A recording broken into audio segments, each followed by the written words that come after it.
Olá pessoal, eu sou o professor Mário Lima, canal Intermate. Estou de volta aqui com mais um vídeo para vocês sobre conjuntos numéricos. Dessa vez nós vamos falar um pouquinho do conjunto dos números inteiros.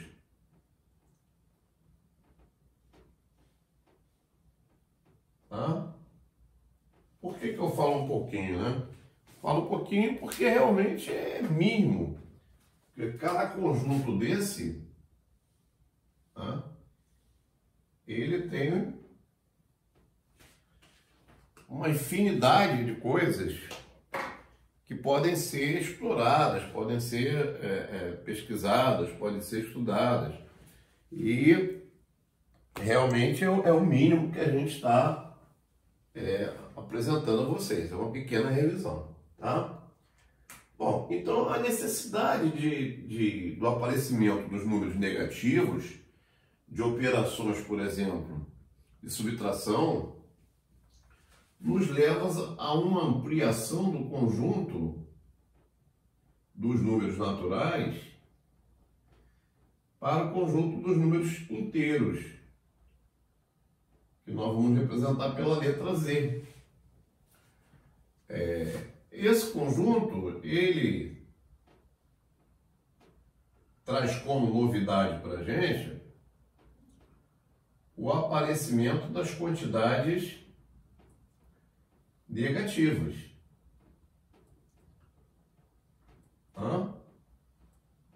Aqui também a gente poderia chamar a atenção de um fato que eu não fiz lá no vídeo anterior do conjunto dos números naturais. O conjunto dos números naturais, ele não tem um último elemento, mas ele tem um primeiro elemento. Tá? Repara, do zero em diante, você tem o conjunto dos números naturais. O conjunto dos inteiros, o que aparece de novidade aí pra gente, são as quantidades negativas. E aí você passa a não ter nem um primeiro número, nem um último. Você não tem nem um menor, nem um maior. Tá certo? Muito bem. Então aí, aparentemente, aquela situação está resolvida, porque as quantidades negativas agora permitem com que a gente resolva aquele problema anterior, onde eu não poderia de 8 tirar 15, né? Ia dar uma quantidade negativa. Agora, essa operação de subtração, ela pode ser definida em Z. Mas antes disso, nós temos alguns subconjuntos de Z que são importantes. Nós temos, por exemplo, Z+. Z+ são chamados inteiros não negativos. Tá? Você vai dizer assim, pô, mas não negativos é o mesmo que positivos? Não. Devido ao elemento zero. Então, o Z+, a gente chama de inteiros não negativos. Tá? Agora, quando dos inteiros não negativos a gente retira o zero, aí sim eu posso classificar esse conjunto como sendo inteiros positivos, porque o zero já não pertence mais a esse conjunto.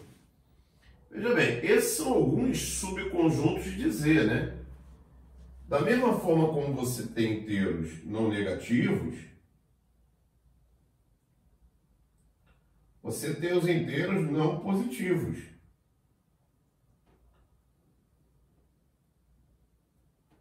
Você vai ter os inteiros não positivos. Aí você vai dizer o seguinte, então são inteiros negativos? Não, pelo mesmo motivo a gente tem que falar inteiros não positivos. Por quê? Pela presença do elemento zero. Agora, Quando você exclui o zero desse conjunto, aí sim você passa a ter o conjunto dos inteiros negativos. Tá? Tudo bem. Então, tá aí o conjunto Z. Tá aí o conjunto Z. E alguns dos seus principais subconjuntos. Repara que aquela operação em Z, que não era, em N, que não era possível, agora ela se torna possível, né? Minuendo 8, subtraindo 15, isso vai dar menos 7. Porque agora eu estou com a operação sendo definida em quem? Em Z. Então, além de você ter, né, a operação de adição, a operação de multiplicação, e agora você tem também a operação de subtração, que antes ela não era definida em Z, em N, né? Não era fechado em N. Em Z ela vai ser fechada. Dado dois números inteiros, é sempre possível encontrar um terceiro inteiro que representa a diferença deles dois. Tá? Então, operações desse tipo agora são perfeitamente possíveis de serem realizadas. Então, 10 menos 30 vai dar menos 20. É importante a gente também, é interessante a gente comentar que é muito comum nós estabelecermos uma relação, uma correspondência entre uma reta e o conjunto dos números inteiros.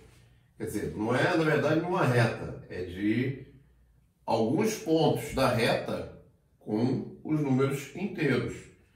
Por exemplo, você pega uma reta, adota um ponto para ser a origem, o zero. À direita você marcará os números positivos, né? Os inteiros positivos. E à esquerda você marcará os inteiros o quê? Negativos. Com uma unidade de comprimento constante, fixa, nós vamos dividir toda essa reta. E é comum associarmos, como eu falei, pontos dessa reta com números inteiros. À direita vão ficar os positivos. Então, 1, 2, 3, 4, e aí reticências. Aqui a gente poderia chamar de ponto A, sei lá, ponto B, né? Aí não faz muita importância. Ponto C, ponto D. Para a esquerda, os negativos. Então, de repente F, G, H. Vai chegar uma hora que a gente não vai ter mais letras, a gente vai ter que inventar ali índices, alguma coisa. Então aqui seria o menos 1, o F seria o menos 2, G menos 3, H menos 4, e aí por diante. Muito bem, nesse conjunto Z, então, nós temos as propriedades, nós temos as operações que são bem definidas, são fechadas. A adição sempre é possível ser realizada, a multiplicação,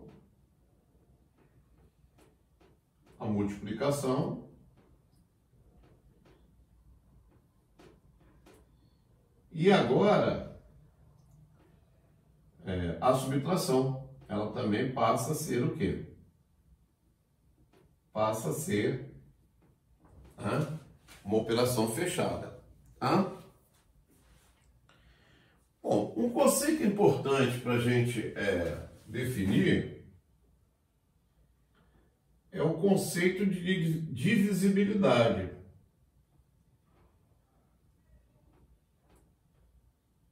Esse conceito é importante a gente comentar um pouquinho sobre eles.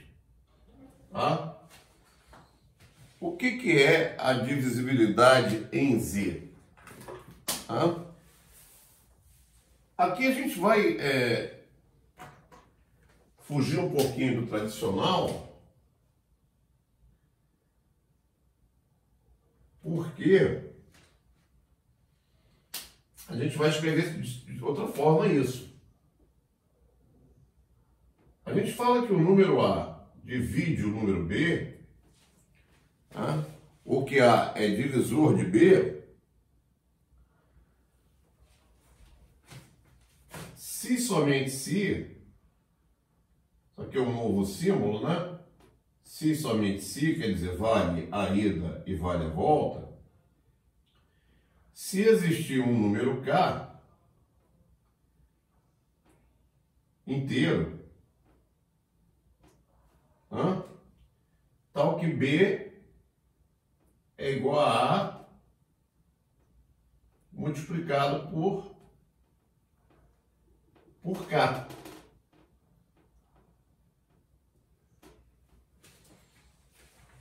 Então esse A é chamado de divisor de B, ou B é chamado de um múltiplo de A, ou ainda que B é divisível por A, ou que A divide quem? Divide B. Tudo isso aí a gente pode citar. Então, quando eu digo assim que 2 divide 12, isso é verdade. Pois existe um K, né? Existe um K inteiro que multiplicado por 2 vai dar o 12. Que K é esse? Esse K é o 6, né? Tá certo? Esse K é o 6. Então 2 divide 12. Da mesma forma, você pode dizer, por exemplo, que o menos 2 ele divide 12. Pois esse 12 ele é o mesmo que quem? Que menos 2 vezes quem? Menos 2 multiplicado por menos 6. Então existe um K tal que isso acontece. Tá certo? Bom, já que a gente falou na divisibilidade, a gente pode falar, aproveitar o momento, e vamos falar num conjunto importante, que é o conjunto dos divisores de um número. Por exemplo, quando eu tenho o número 2,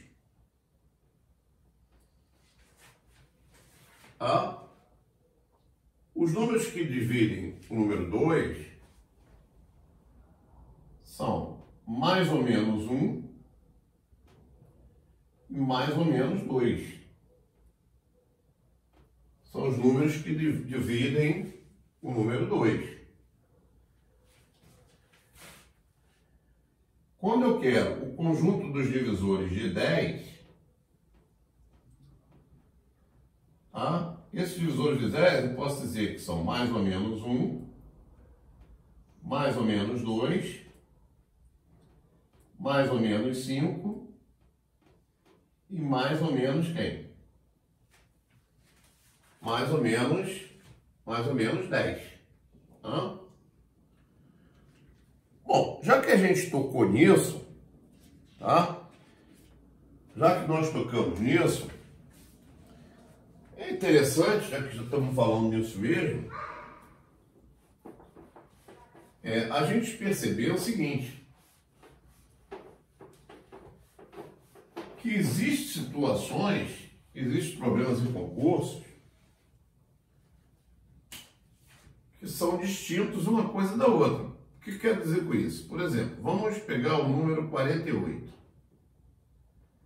Tá? Os números 48. Se eu quero saber quais são os divisores de 48, eu tenho um algoritmo para fazer isso. Eu tenho uma regra para fazer isso. Tá? A pergunta: quais são os divisores de 48? Eu estou interessado em saber quais são esses divisores. Então, eu decomponho em fatores primos. 48 é divisível por 2, dá 24. Que é divisível por 2, dá 12. Que é divisível por 2, dá 6. Que é divisível por 2, dá 3.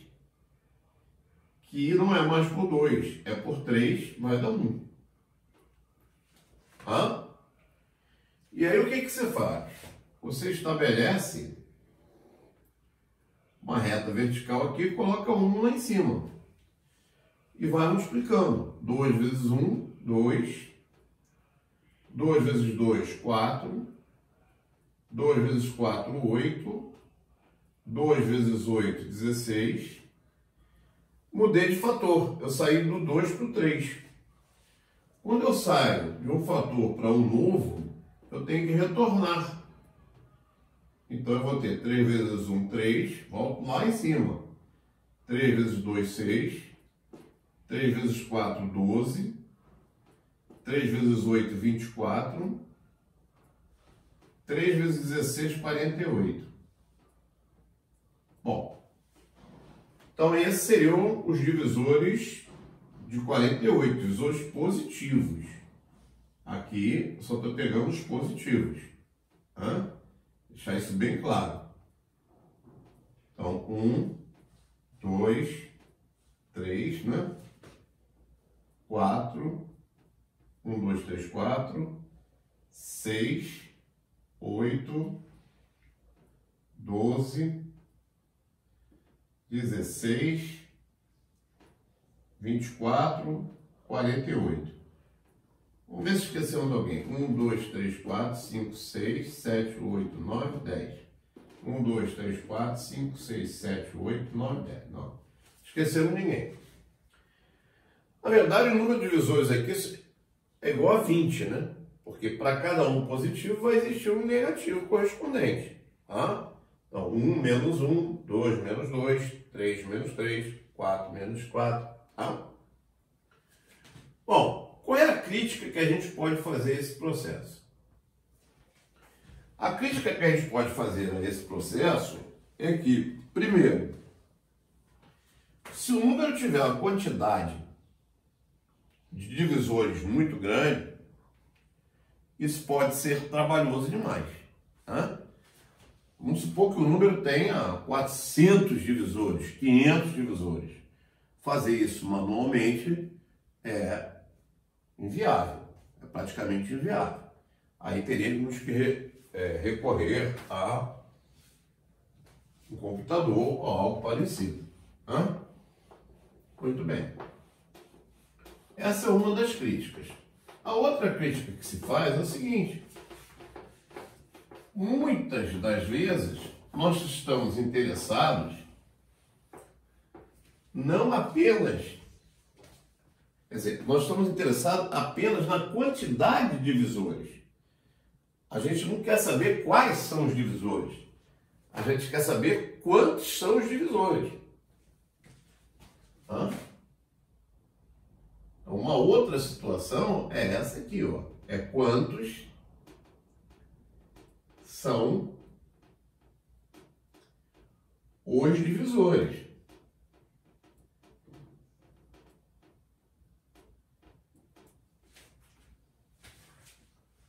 Vamos botar positivos, né? Botar positivos para não dar margem de dúvida.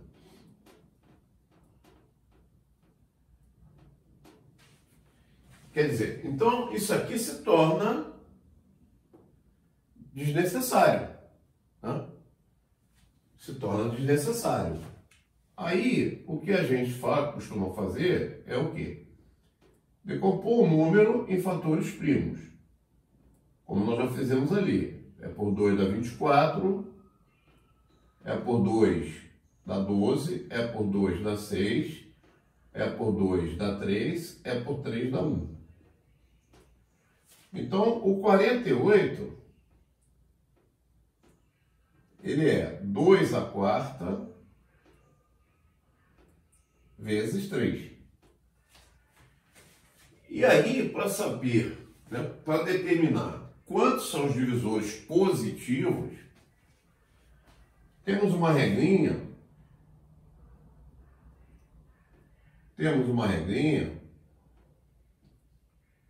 Onde a gente faz o seguinte.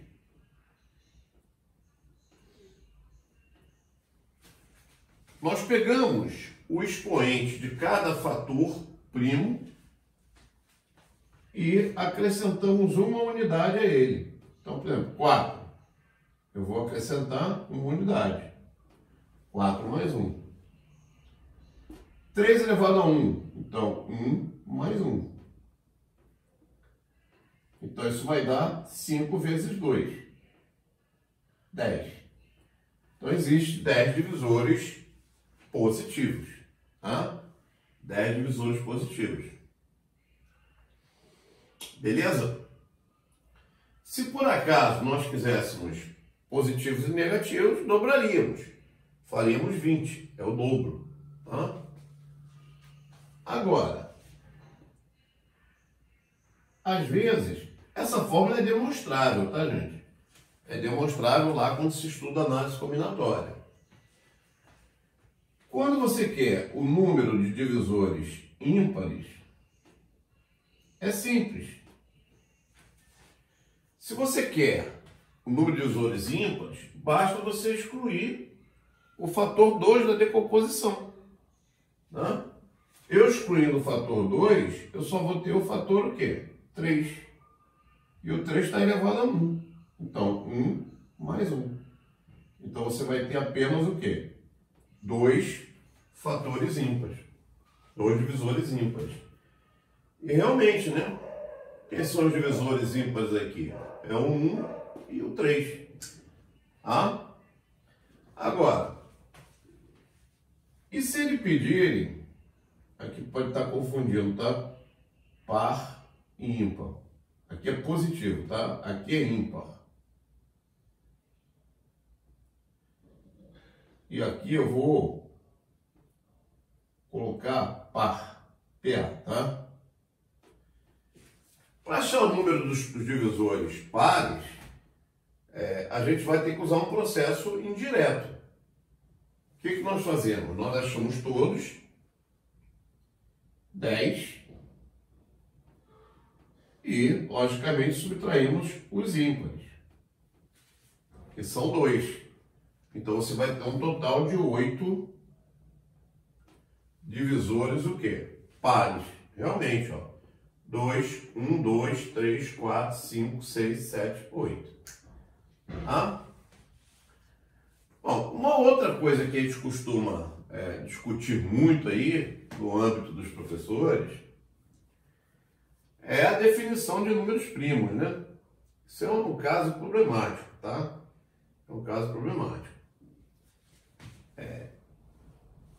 Admitindo, né, que existam 2 divisores, certo? Eu não vou nem tocar nisso agora, tá? Eu não vou nem falar nessa questão dos números primos agora, tá certo? Porque isso pode gerar dificuldade. Então, para a gente, nós vamos continuar considerando aquela definição antiga de primos, tá? Número é primo quando é divisível por ele mesmo pela unidade, tá bom? Então, 7 é primo, 11 é primo, 13 é primo, para a gente não fundir muito a cabeça de vocês nesse momento, tá? Bom, então parece que dá a sensação de que o Z é aquele conjunto que resolve todas as paradas, tá? a gente tem essa sensação de, pô, peraí, o Z é o cara. O Z é fechado para adição, é fechado para subtração, é fechado para multiplicação. Está tudo bem encaminhado. Mas não é bem assim. Quando você tem a divisão, isso é tranquilo. A operação de divisão, 18 por 2, vai dar 9 e resto 0. Aqui tem uma propriedade que vale a pena ser mencionada. O dividendo, ele é sempre igual ao divisor vezes o quociente mais o resto. Tá? E esse resto, ele é sempre maior ou igual a 0 e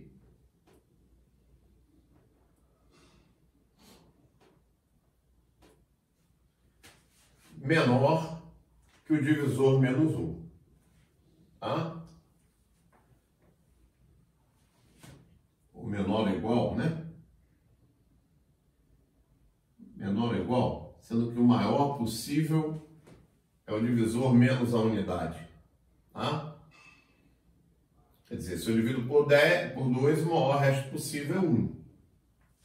Certo? Se eu divido por 20, o maior resto possível que eu posso encontrar é o 19. Sempre o divisor menos uma unidade. Bom, quando o resto é 0, a divisão é chamada de exata. Quando o resto é diferente de 0, ela é chamada de inexata. E aí você pode aproximar, né? Por excesso ou por falta, enfim. Bom, mas aqui vai surgir um problema. Qual é o problema que vai surgir? É exatamente o problema da divisão quando ela não é exata. Quer dizer, quando ela não é exata, 18 por 7, por exemplo, eu não consigo achar nenhum número inteiro que satisfaça isso. Melhor, que satisfaça a isso. Quer dizer, 18, eu teria que ter um K inteiro que multiplicado por 7 desse 18. Mas esse K ele não é inteiro. Eu não consigo arrumar nenhum inteiro que multiplicado por 7 dê 18. Se eu colocar 2 vai dar 14. Se eu colocar 3 vai dar 21. Então eu não tenho um inteiro K que multiplicado por 7 dê 18. Logo, em termos de operação, ela não é fechada para divisão. Então começamos a ter um problema. Nós começamos a gerar um problema. A mesma coisa acontece, por exemplo, com 23. 23 dividido por 4. Eu não consigo encontrar nenhum K inteiro, tá, gente? Que multiplicado por 4 dê 23. Então, estamos com uma dificuldade aí. E isso, né, gera dificuldade, sim.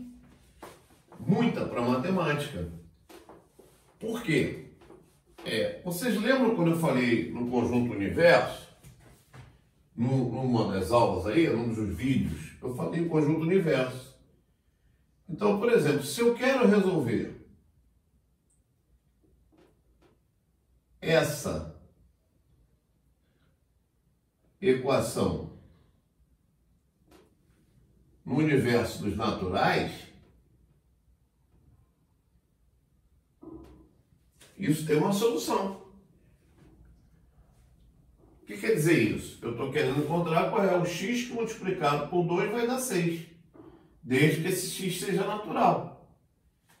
E aí,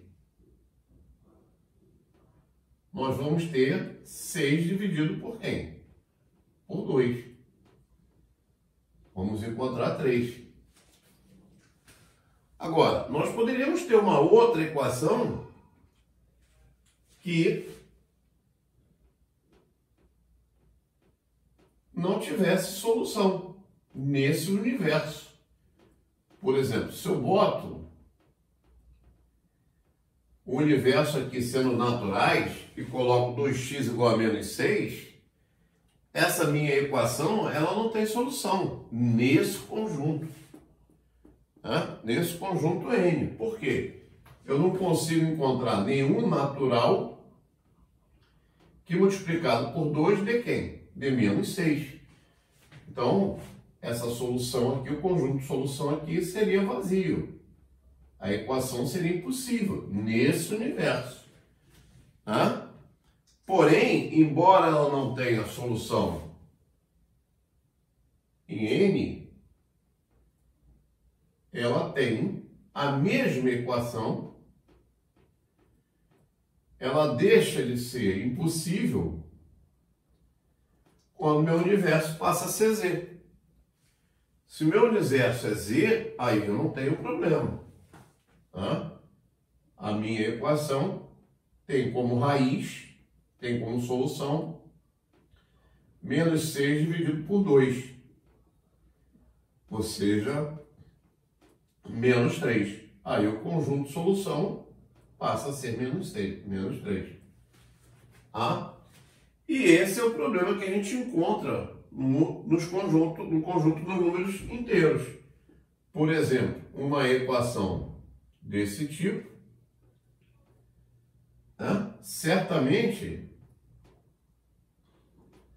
ela é impossível de ser realizada nesse conjunto Z. 7x igual a 18. Quer dizer, quem é o inteiro que eu multiplico por 7 e encontro 18? Esse inteiro não existe.